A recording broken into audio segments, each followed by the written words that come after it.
Hi, everyone. Thank you for joining us. My name is Daniela, and I'm from the NREL Communications Office. I just wanted to welcome you to this webinar and go over some housekeeping items before I pass along to our presenters. So just a reminder, this webinar is being recorded. If you have any questions, please submit them to the Q&A box at the bottom of your screen, and we will answer them at the end of the webinar. And we encourage you to participate in our poll that we will open live right after this slide. If you just go to this Poll EV link on the screen, I will also drop it in the chat box. Your names won't be shown, just your results, and then we'll discuss the answers to the poll at the end of the webinar. Let's get on to the next slide. So we have 4 presenters for today.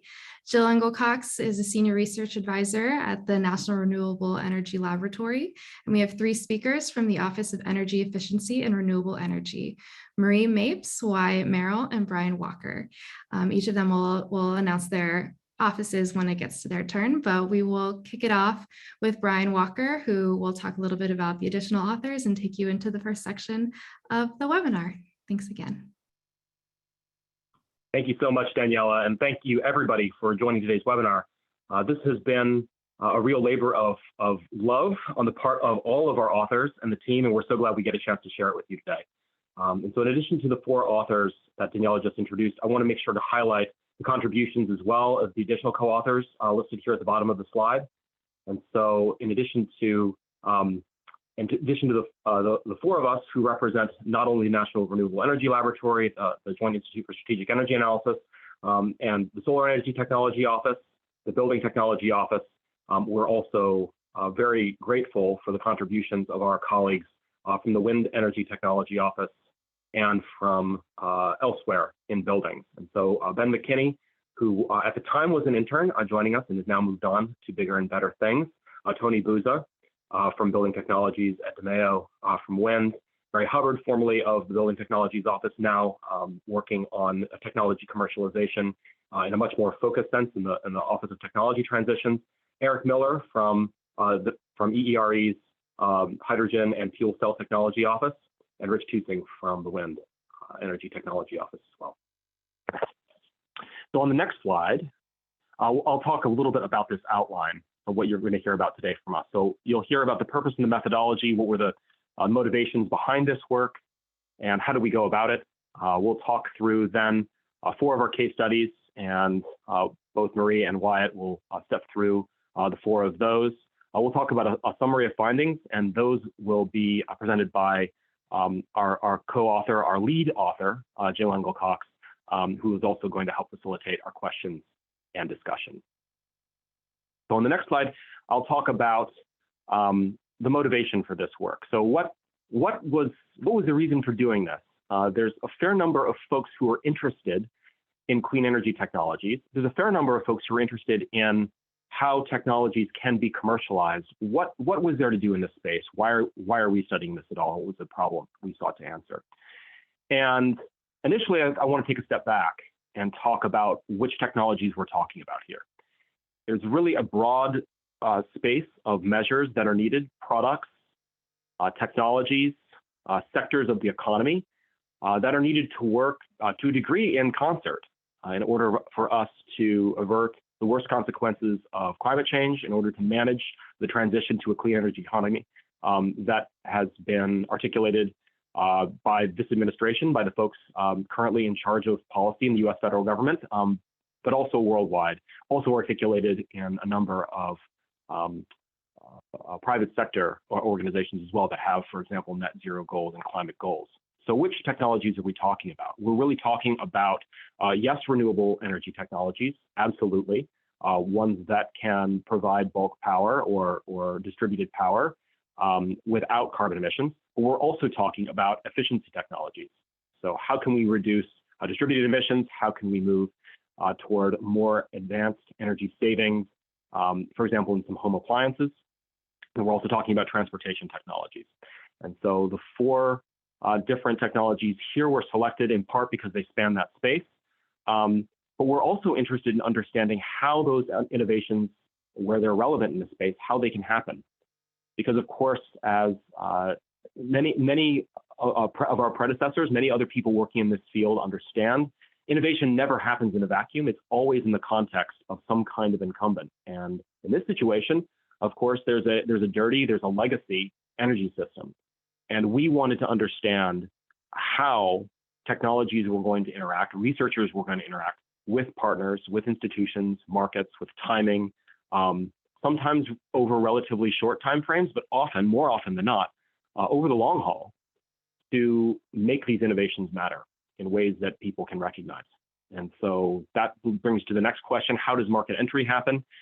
It's widely known that technologies can diffuse once they're into a market, once they're already being sold to customers. But that initial barrier, moving to initial sale to private sector customers, is a pretty special event. And we wanted to understand the steps that led up to that could make that happen. So there are a number of different ways of answering this, and I want to make sure to stress what this study wasn't. So this is not a systematic cross-economy longitudinal look at all possible technologies that and the fate of them across the entire space of an industry that possibly could be construed for clean energy technologies. There is a role for that, and there's a role for that kind of path analysis or that kind of impact analysis. That's not what the study was meant to be. It's possible to go in and dive very, very deeply into a detailed history of a given technology and trace all of the possible actors, but not talk about any of the other cases that possibly could have been relevant. That's not this study either. We thought there was a benefit in presenting on multiple different cases. It's also possible to look at particular metrics that are of interest. Patents and products are certainly examples we look at the Department of Energy, but that also wasn't our major focus because other people have done that very ably elsewhere. And what we really wanted to do was to highlight, with the benefit of hindsight, take a look at some of the cases where our agency, where energy efficiency and renewable energy has played a role, and where we have some institutional memory, and where we could talk about some insights that haven't always made it to life. They're not necessarily the most celebrated cases. In some cases, there have been a tremendous economic impact that we can already see. In other cases, that's still further over the horizon. But in all the cases, there's a distinct path to commercialization that we believe is worth sharing. And we were aiming to pull some generalized insights that could help inform the future of clean energy technologies in that same way. So on the next slide, we'll talk a little bit more about what this methodology was. Again, our purpose here was to identify some of these generalizable approaches to make sure that we're informing that research investment, because it's not always clear what the end stage will look like from the outset, but there has to be that perspective that somebody or a collection of somebodies working often in the public and the private sector together can be motivated to say, hey, let's keep this going just at least a little bit longer. And again, we want to transition to that low emission future, and we want to make sure that can be sustainable, again, by leveraging the best from the public and the private sector. So our methodology here involves synthesizing our findings from interviews with a whole host of subject matter experts. And so the number wound up being more than 50. And these were conducted through one-on-ones, through panels, through workshops. We had pretty exhaustive review of our source material. And we selected, again, I alluded to this on the previous slide, we selected through technology type. That's again based on renewable power. It's based on energy efficient technologies, as well as clean transportation technologies, stable transportation technologies. And we were interested in spanning a diversity of commercialization approaches and strategies. So there isn't only one theory of change here with respect to how a technology can disrupt an incumbent. There's really a number of different models at work, and you'll keep your eyes peeled, I hope, for some of those findings toward the end. And finally, and again, I alluded to this, it's really what we're looking for are those technologies that achieved that full commercialization, sold from a private sector producer to a private sector buyer. But again, we wanted to make sure these were places where we had something we felt interesting to say, and so it shouldn't come as any surprise that there's going to be DOE participation in all of these. And so with that in mind, with that methodology in mind, I'm going to turn it over to Marie who's going to talk through the first two of our technology cases. Thanks, Brian. Can you hear me? Yes, I can. Thanks.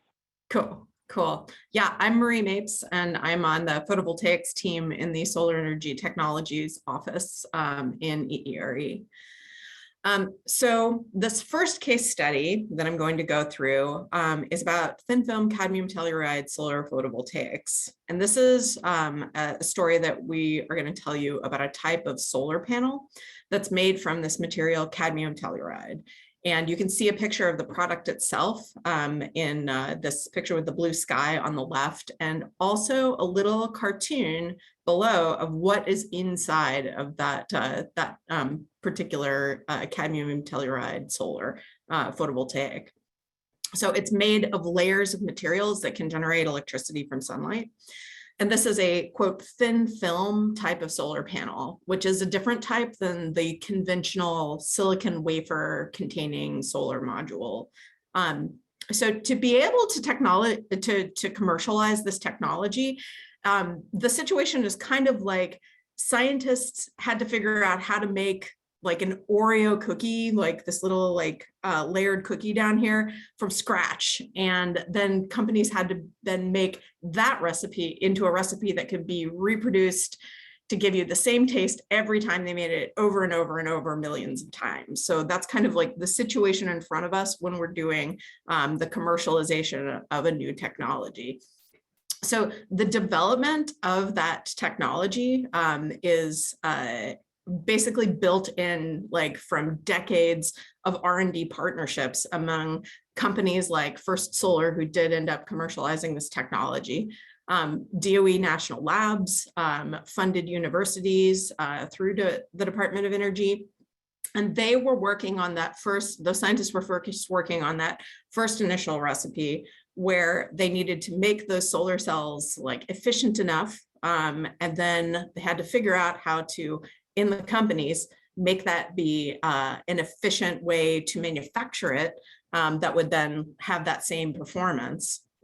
So being able to do that really quickly with a high rate of like deposition of those different layers in manufacturing.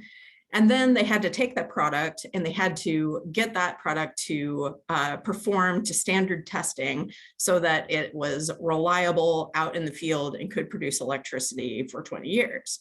So that was a lot of foundational work that was worked on together around from like the 1980s to like the 2000s.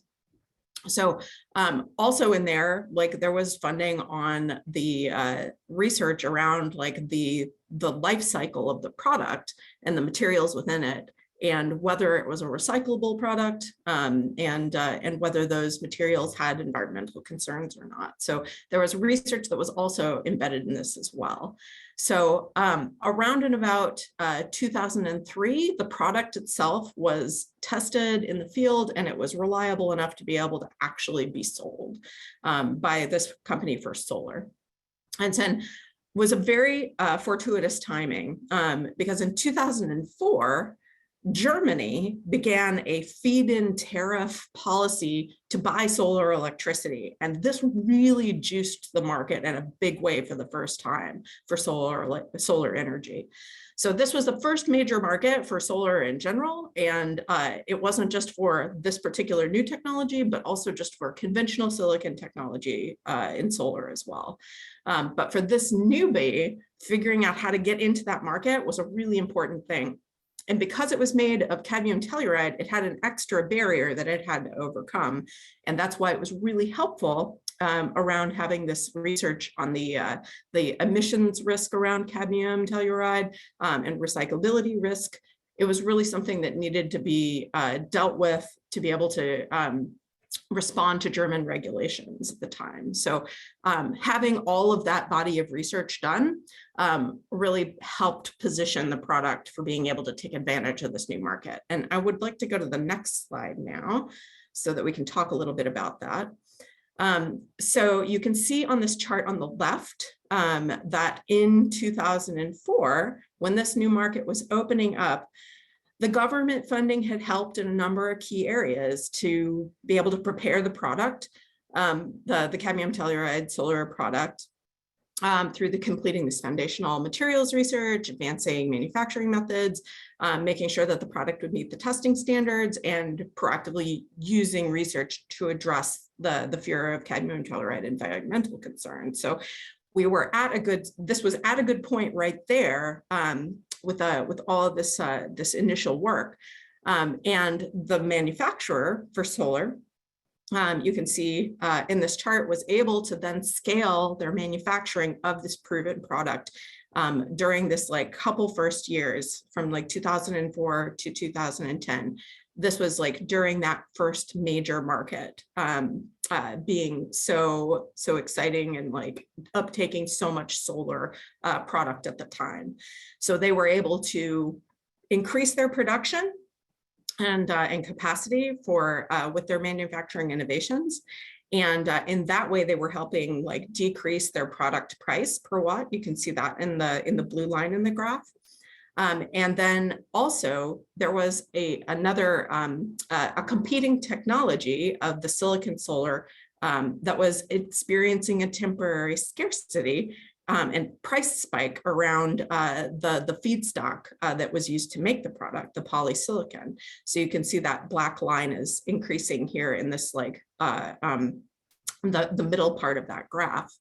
And so it turned out that during this time period, cadmium telluride actually had the lowest cost per watt for modules, solar panels in the market at this time. So this was a really fortuitous window of opportunity that allowed this company for solar to take advantage and get a foothold in this early major market.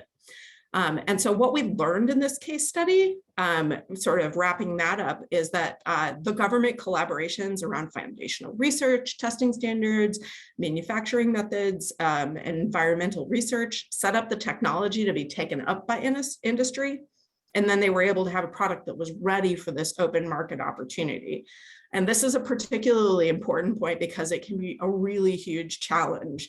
It takes decades sometimes to develop a technology, an early clean energy technology, and hitting that market opportunity window can require a ready product at exactly the right time. So I think that I want to go to, as you're thinking about that, take that in. We're going to go to the next case study.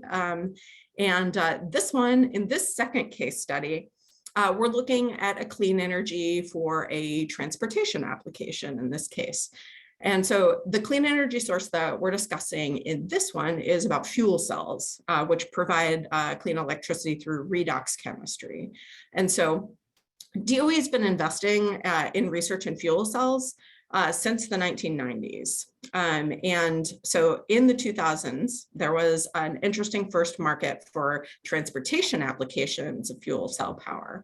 And that was this forklifts and other material handling equipment that was operating with the fuel cells. So the competing technology at the time was lead acid batteries that were used in these forklifts and other materials handling equipment in warehouses. And so the advantages, this was an industry that needed to have some sort of low emission power in these indoor warehouses, and they needed to have something that was rapidly refueling to be able to disrupt the lead acid battery incumbent. So this was a good commercialization opportunity for these for the fuel cells, because the fuel cells work in refrigerated areas. They can do that faster refueling time, and they can also decrease the labor costs because of not needing to change the batteries as often.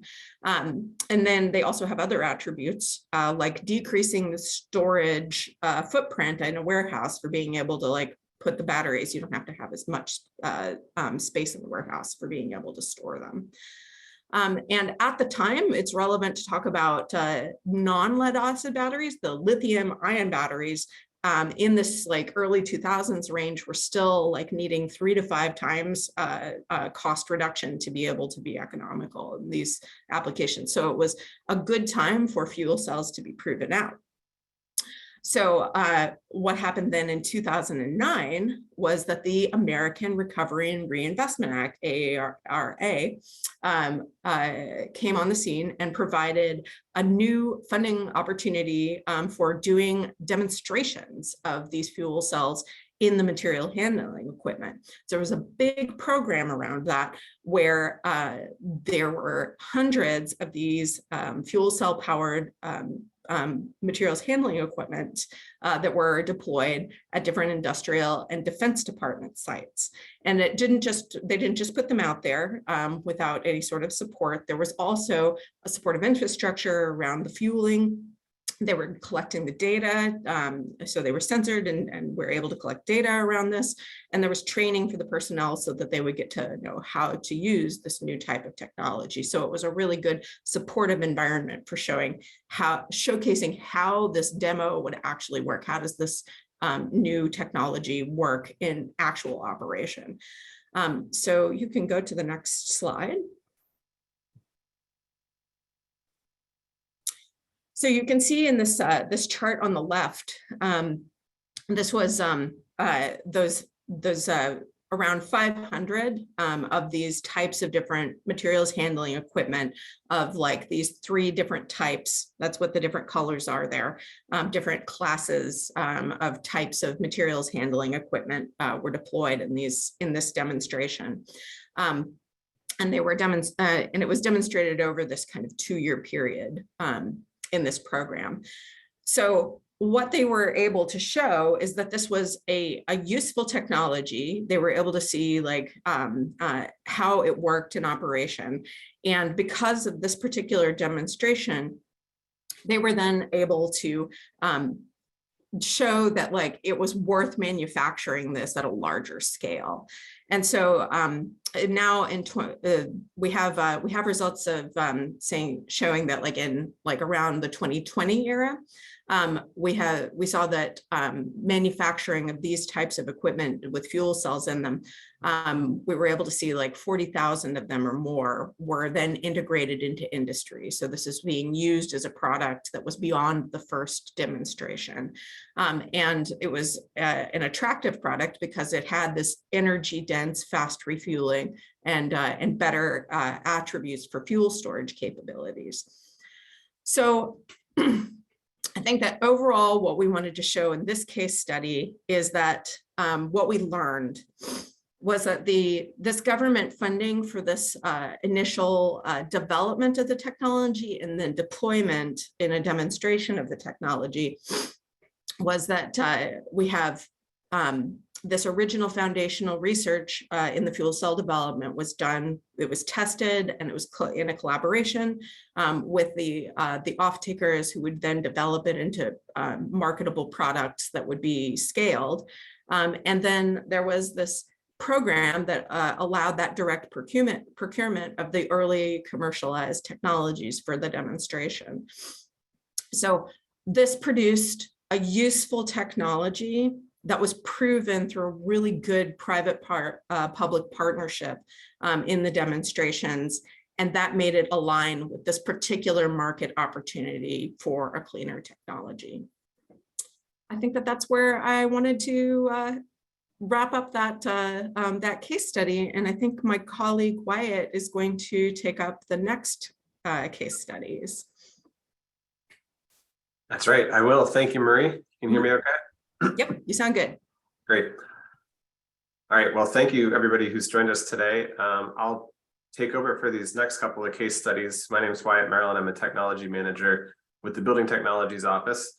Although one of the really cool things about working on these case studies with a pretty diverse group of researchers and technology managers is that I got to learn about success stories outside of the space that I'm normally working in. And so I'm going to try to do some justice to this first case study on wind blade design improvements, even though this is ultimately a contribution from our wind office, our wind power office. So After that, I'll focus on a final case study that's a little closer to home in the building space on dual stage evaporators. My understanding from talking with experts through this process of how to harness more energy from a wind turbine is to make the blades longer, and that allows better capture of the energy. But of course, as you make a blade longer, you're increasing the blade mass, and the cost associated with that increased material bill of materials is not necessarily offset by the increase in the energy capture. So there is a kind of a Goldilocks problem there. And this particular innovation, there's really two innovations, is to optimize that geometry in a way that goes beyond just the length and actually looks at some of the other factors in how we can make the most out of the materials and reach a longer length without sacrificing cost and stability.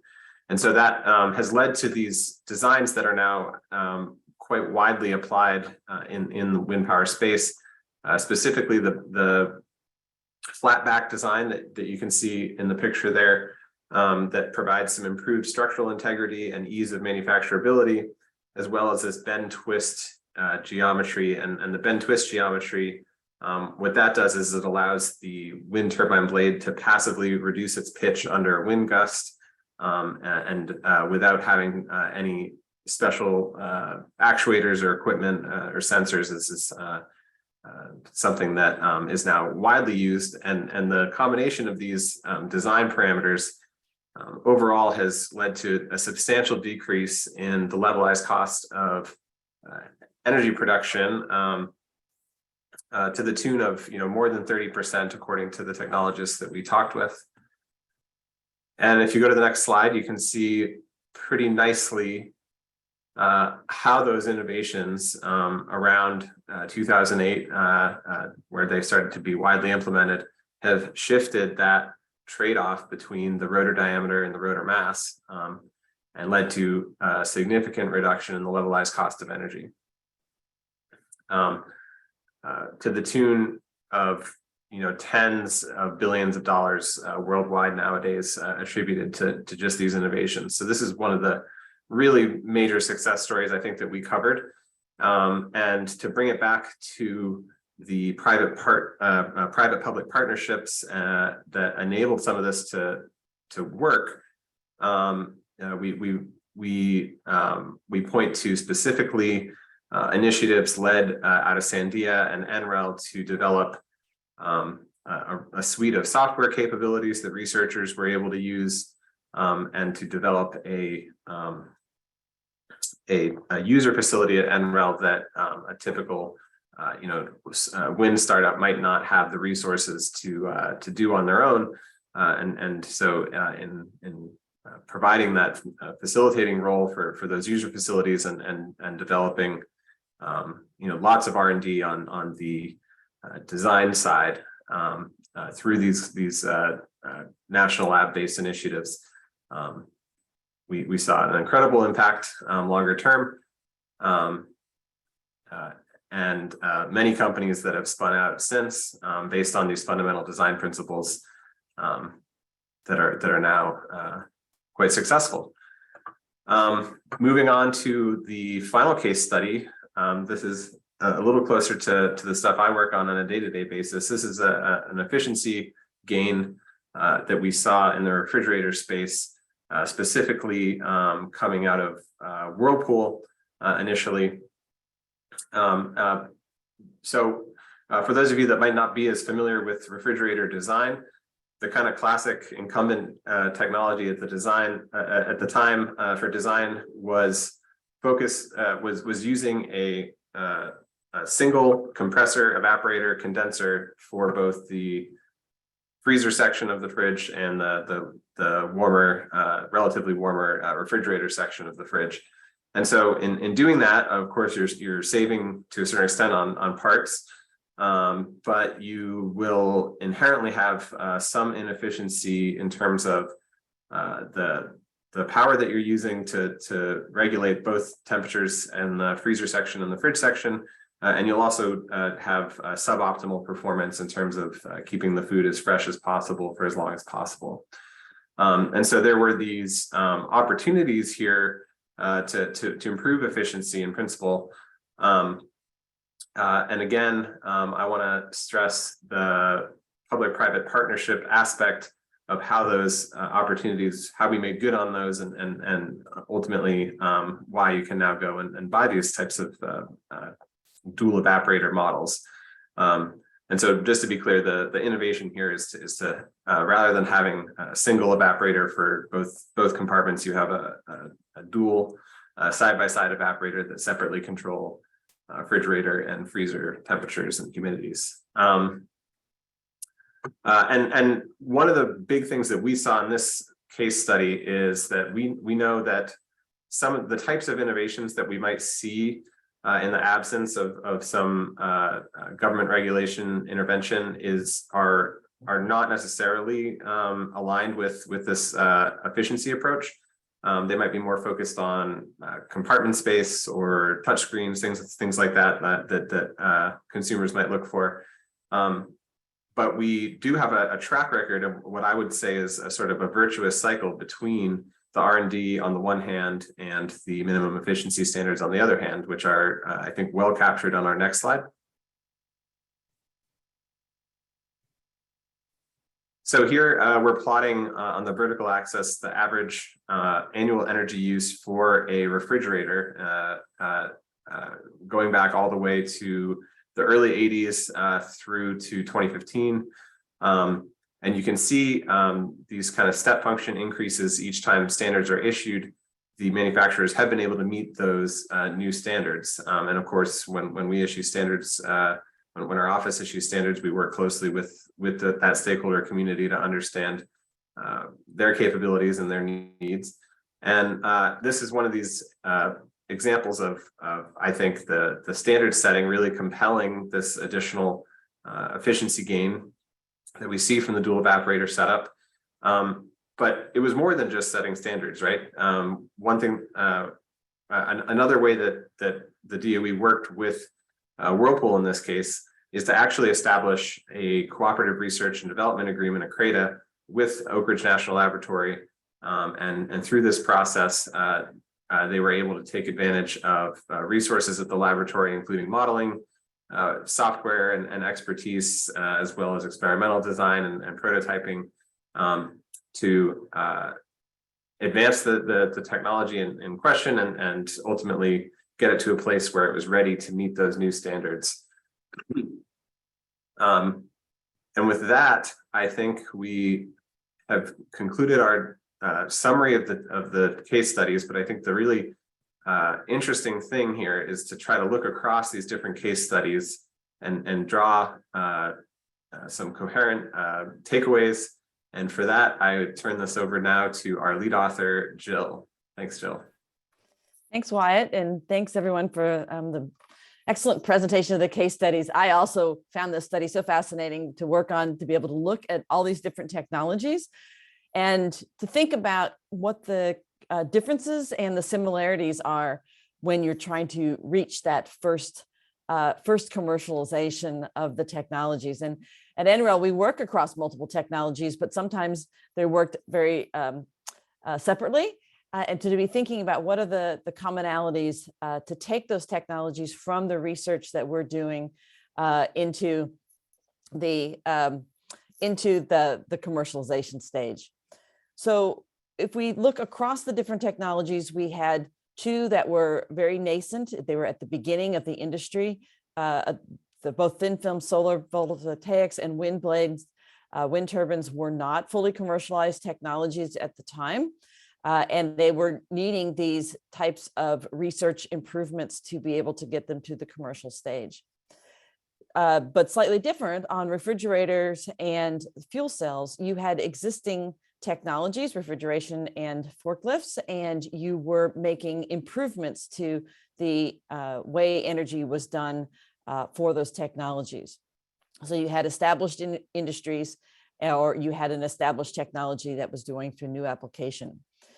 So one of the key things that we found for reaching commercialization of these is that the public-private partnership was very important. So with the startup companies, you had collaboration with national labs and universities. And some of the key aspects of that were, how do you share standards and share research? So how do you share the information and have the type of shared facilities for testing, shared ways of collaborating, and shared standards between the different technologies. And what was interesting on the wind blades is you had this open R&D consortium where people were working together to find these new technology solutions. With the more established industries, you had these cooperative research where they were seeking a specific solution around refrigeration, and also demonstration grants. So you were taking, it was at the later stage of the technologies and being able to actually get it to reach a certain scale. Another key aspect that we found that was important to this first commercialization was the alignment of government and market. So you had to have for example, the cost goals and performance standards aligning well with what the market was actually seeking. So with solar, you had, and wind, you had the desire for new energy technologies that were using new types of energy forms. But then you had to have this collaboration of government setting goals to encouraging the development of the technologies to be able to meet the market demand. And this is done through performance standards, user facilities, open intellectual property that really was able to increase the demand and have the technologies available when they're ready. And then you also had with the refrigeration, what was particularly important on an existing technology like that is that the efficiency standards that were mandated helped the market respond to an area that was not necessarily demanded by consumers. And so it was able to, you could make the request, have models that met those requests. And then with the fuel cells, you had an advanced technology that was performing well in research, and you had the market demand for cleaner options. And by having this demonstration, you were able to show the market that the technology would work and be able to push it or advance it through the commercialization stage. And then the third area that was really important for this first commercialization was the compatibility of development timing. So you wanted to have the technology ready when the market was ready. And so sometimes this timing is a mismatch, but in these particular cases, the research was able to advance the technology to the point where when the market was ready for it, it was available. So you had cost and recycling solutions that met market timing for the photovoltaic, particularly as Germany was getting ready to push recycling or encourage the development of photovoltaics. With Windblade, you had a technology that was widely adopted by a very accelerating industry. So when that technology advancements were done, the market quickly uptook them and really drove the deployment of wind turbines. We had on refrigeration, the technology solutions met a standards deadline. So there was a very specific deadline for efficiency. And then that also launched other technology options. And then with fuel cells, the demonstrations enabled accelerated development of this and other technology options. So this public-private partnership, alignment of the government and requirements in the market, and having the technology ready for the market were really the key areas for successful first technology deployment. So if we go to the next slide, I want to cover a final set of conclusions that relate to different policy implications and also future decision-making. So for company leaders, what was really important was to really the successful companies understood how to leverage the research infrastructure and the partnerships with government and government research institutions and universities, and were able to do that in a way to take advantage of open innovations, government funding, government research investment, and then be able to prepare themselves for market opportunities that arose. So these companies knew how to and had built those relationships with the research institutions that could help support their technology development. For government program managers, is important for them to be able to use an array of policy tools to support first commercialization. So these technologies were very different from each other, and they each used very different approaches. So this included research funding, both at an early stage and more later stage, shared use facilities that were available for testing, for research that multiple companies could use, especially in the early stages of technologies, setting technology targets for companies to aim for that would help advance commercialization, open innovation, so shared intellectual property, as well as deployment incentives. So incentives for helping early stage deployment to scale up. So the key lesson that we learned here was that government program managers have a lot of tools, and it's important for them to select among those tools based on the stage of the technology and where it's going and where it is in its development, and both whether it's a nascent industry or a established industry, and then how these different options and the different companies work in that. And so having this wide selection of tools and applying them appropriately was important. And then the final point we wanted to make was that all of these studies were historic in a sense that the technology is commercialized, we know it was success, and we were looking back and doing interviews and data collection historically. So there's challenges with that, right? Because people have already they're aware of kind of the end point of what the success was. So one of the things that we think would be important to be thinking about in the future is, can we be collecting the data for these success factors while technologies are still being researched, so before they have become a success? So it would be interesting to do more proactive longitudinal studies so that we can measure the inputs and success metrics over the sometimes decade or more that takes to develop a technology from research to first commercialization.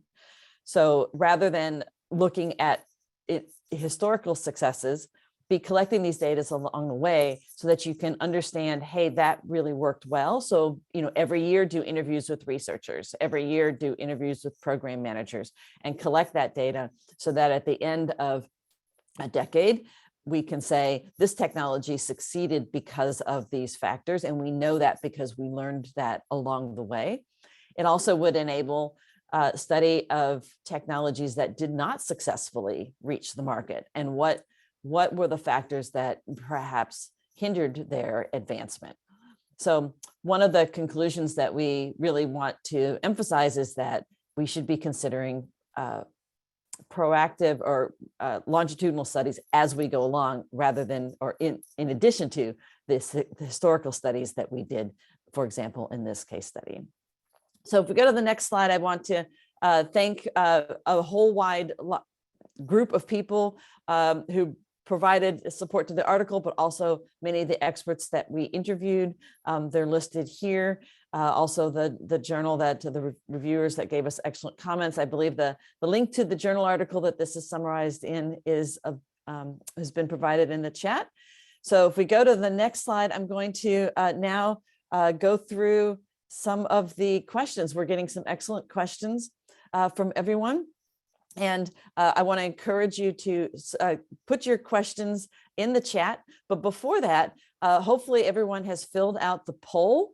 So I want to look at the results of the poll because that actually relates to that final comment that I made about what we should be studying going along. So the question was, what do you think is the next energy technology that will take off commercially, that we should be studying the success factors? And it looks like we have a tie. Oh, wait, we had a tie between cold climate, low global warming potential heat pumps, but also obviously good voting for flow batteries and green hydrogen. So I think this is really important for us to be thinking about as we design our next set of studies about what technologies we should be studying. So I appreciate everyone's input and please continue to vote, because we will be using this for maybe understanding future success factors. So I'm going to go ahead and look at some of these questions and ask them of the speakers. And I want to start with the simple one here is, yes, the recording will be shared. We will be posting the recording of this presentation, and we will also be posting the PowerPoint slides will be available. And for that, I encourage you to go, they'll be posted on both probably the EERE social media, as well as JICEA social media, and then also on the website. So definitely go there for that. So I want to start with some of the questions we've gotten. So particularly, Marie, maybe you can come on camera and tell us a little bit more on some of the fuel cells. What were some of the other benefits that the companies were seeing on fuel cells, health benefits, perhaps benefits around using this new type of equipment? Yeah, I think that I was looking through the various questions as well. I do know that I don't recall there being like a particular like health benefits focus to the workers. But there was like the other questions that were discussed about whether it dealt with the transporting and storing of hydrogen for the fuel cells. I do know that like there was for the different sites, there was like one particular fuel cell hydrogen storage area, and it was like centralized there. And that was one of the reasons why they looked at this particular application, is that the having like a network of different hydrogen fuel refueling stations was a kind of a bigger ask, I think, for a transportation application, and instead having just like one centralized place like in a particular site for being able to refuel the fuel cells was like part of that particular demonstration that was helpful. And I think that I also saw a question about whether there was a comparison to these materials handling equipment and the propane powered lift trucks. And I think that the way that this was originally set up as a comparison was that there was assumption that it was going to be just the indoor application as well. So the indoor application was where they would not have as many like fossil fuel powered types of lift trucks. Like that was like where the lead acid battery was more of the competing technology. So the like a propane powered lift truck might be like an outside application instead, which was what the fuel cells comparison was being made with. In terms of like, I also wanted to mention, like, there was a question about like what the level of like penetration of this particular fuel cell technology was in the market right now. And I don't have that number offhand, but I did see that there was just in January 2023, like this year, one of the major manufacturers of this technology, Plug Power, had like a big groundbreaking, like actually ribbon cutting on like a New York like manufacturing facility. So there's big uptake now, and they're like continuing to be invested in, and now like doing like even more manufacturing of this particular technology. I think, do you want to pause on fuel cell stuff and go to other stuff now? No, that's great. Yeah, I think that's I think you answered all the questions, so that's very excellent.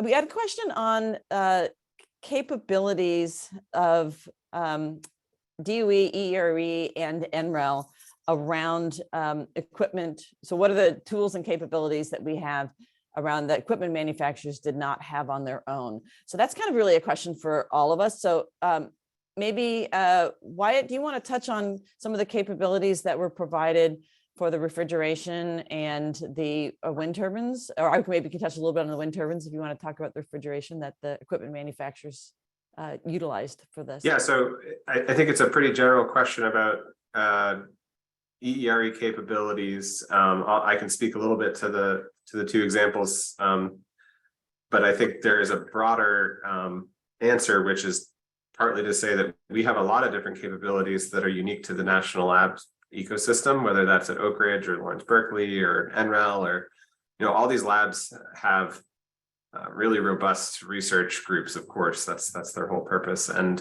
so anytime that we can identify resources at those labs that a company might want to take advantage of, that's a good start for a conversation about a cooperative research agreement. And so the one I mentioned with Whirlpool and Oak Ridge is one of dozens that Oak Ridge has participated in, both with Whirlpool and with lots of other companies in the appliance space.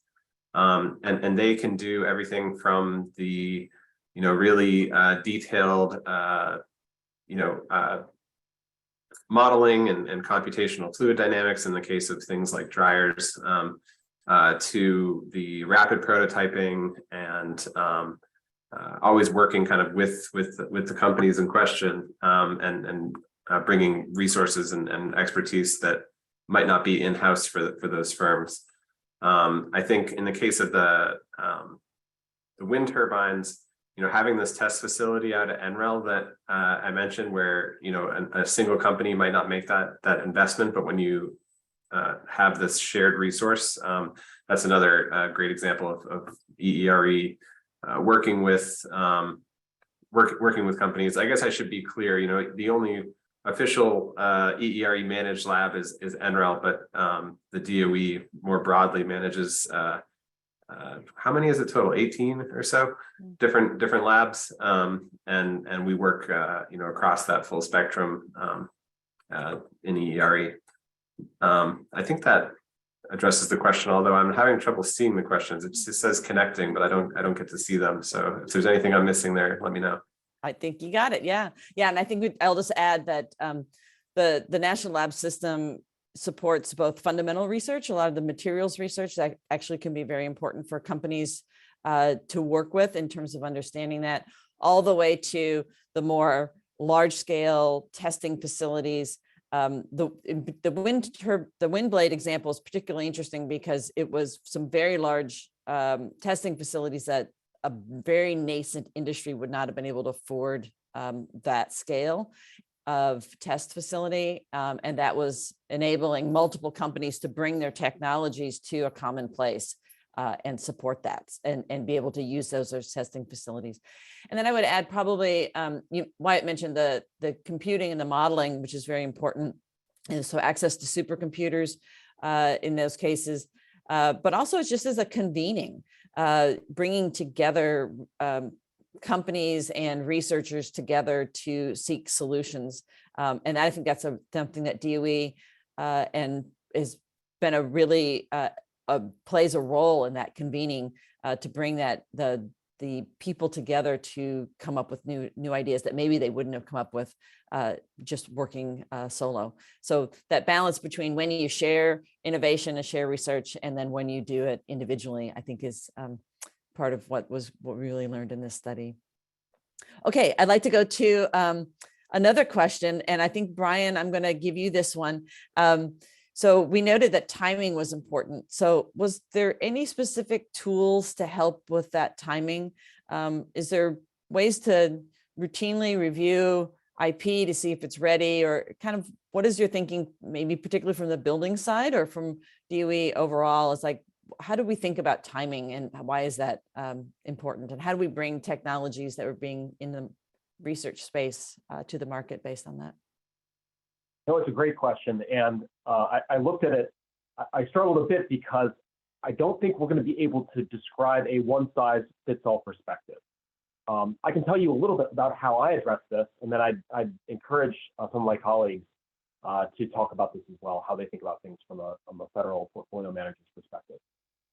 For me, I think a lot about timing. I also think a lot about risk profiles. I think they go hand in hand, right? So there are some situations where we know progress is going to be like a slow boring of boards. You heard that from both Wyatt and Maria in different points. We know that there's a technology that we need to grind on, and it's going to require a sustained effort over a longer period of time. That requires a different set of tools, different kinds of funding, different kinds of opportunities than something that's potentially high risk. We're surveying a space, we don't really know what the answer looks like. And we want to make sure that we're setting a challenge and we're throwing the doors open and we're getting as many innovative approaches as possible. And in a situation like that, you can generate a huge number of surprises. You can in the other situation as well, but as with a lot of things with risk and the returns that go along with that, you would expect to generate more surprises when you're taking some more of these kinds of risks if they're structured properly. And so that speaks to a whole range of different strategies we use in EERE. So we have very, very precise kinds of competitions that are based on extremely hard, wicked hard problems. And we'll set a lofty goal and we'll say, right, we're giving you a short leash, a limited amount of funding to all the people who want to apply for those. But during that time, this is really your chance to shine. This is really your chance to show, hey, we can do something big here. We also run prize competitions, and that's a similar kind of idea. Hey, there's not nearly as many strings attached as you might get with other kinds of government funding, but we're going to set what we know is a wicked hard problem, and we want to throw the doors open to everybody, well beyond the usual suspects, to see who can surprise us and give us something really innovative. And in other situations, maybe someone who has won a previous round, and we know we want to continue some of that work. Sometimes there are opportunities to continue on with funding, maybe a transition over to a different kind of funding. In some cases, we'll sign the kinds of arrangements that Wyatt and Marie mentioned. We'll sign them up for follow-on funding. It's complicated, but it's possible. We also have funding specifically grooved to small businesses. That's another case where in our Small Business Innovation and Research Awards, or SBIR awards, that's a case where we're surveying a broad suite of spaces, and then for those projects that show good results, we re-up them for one or maybe even two or more additional rounds of funding. Great, that's excellent. And I think on timing, the other thing I would add to that is that we found that sometimes you don't actually always know when the opportunity is going to open up. So it's really the companies that were able to take advantage of that were the ones that were prepared and were very aware of the situation that comes from working with a lot of other organizations. And then they were situationally aware of not just their technology is the best, but situationally aware of the potential opportunities, potential pitfalls, and they would try to proactively address challenges. And therefore, when the opportunities arose, they were able to take advantage of it. And that was a really key element of the timing. We only have, actually, I think we just are out of time. We did have a few questions we didn't get to that relate to how venture capital can get involved and how when things are best done through small companies and startups. I think there's a lot of really rich material there that we can talk about, and maybe that will be the topic of our next paper. So I really, I don't want to go too much over time, but I really appreciate everyone joining us. The presentation will be available online. We'll be posting the recording, and I encourage you to review the journal article as well, and also to contact us if you have any further questions or are interested in working with us on some of the future technologies that we've talked about. So thank you very much to everyone, and happy Valentine's Day.